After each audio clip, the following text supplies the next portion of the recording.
നിങ്ങളെ പല ആൾക്കാരും മണ്ടന്മാരും ഇതൊക്കെ ആക്കാൻ വേണ്ടി ഇതേപോലുള്ള കാര്യങ്ങൾ പലരും പറയുന്നുണ്ട്. പക്ഷേ വിശ്വസിക്കരുത്, യാഥാർത്ഥ്യം എന്ന് പറയുന്ന ഗസ ഒരു കാരണവശാലും ഇനി ഹമാസിൻ്റെ കയ്യിലോ പാലസ്തീൻകാരുടെ പോവുകയില്ല. ഇത് അമേരിക്കയും ഇസ്രായേലും ടേക്ക് ഓവർ ചെയ്ത് ലോങ് ഇതായിട്ട് അവർ തന്നെയാണ് ഇതിനെ കംപ്ലീറ്റ് ആയിട്ടങ്ങ് മാറ്റുന്നത്. ഇതിന് ഫുള്ളായിട്ടുള്ള സപ്പോർട്ട് സൗദി അറേബ്യയും UAEയും കൊടുത്തിട്ടുണ്ട്.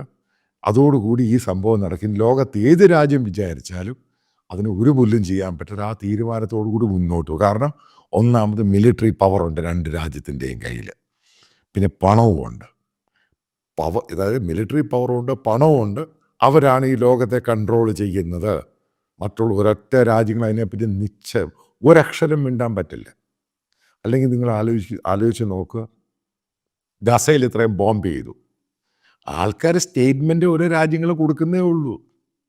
ഒരു രാജ്യത്തിന് പോലും അവിടെ കയറി ഇടപെട്ട് ഇസ്രായേലിനെ തടയാൻ കഴിഞ്ഞോ? ടർക്കി എന്തൊക്കെയാണ് പറഞ്ഞ് ഞങ്ങൾ ഇടപെടും. ജോർദാൻ എന്ത് പറഞ്ഞു? ആ സമയത്ത് ഭയങ്കരമായിട്ട് ഇവർക്കൊന്നും ഇടപെടാനുള്ള ധൈര്യമില്ല. അതിൻ്റെ കാര്യം അതാ.